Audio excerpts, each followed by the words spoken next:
Hello and welcome back to my channel. This is DailyTech, and in today's video I'll be showing you how to factory reset your Samsung Galaxy S23.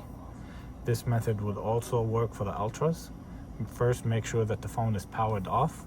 Locate the volume up, down, and the power button. Press and hold the volume up and the power button. Continue holding. Once you see the screen came on, remove your finger off of the power button. Continue holding the volume up. Once you see this screen, scroll down to wipe data factory reset. Confirm. Reboot now.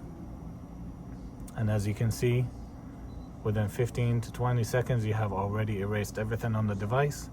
If you have a Gmail, you would have to remember it so you can put it back in so you can get back into the phone.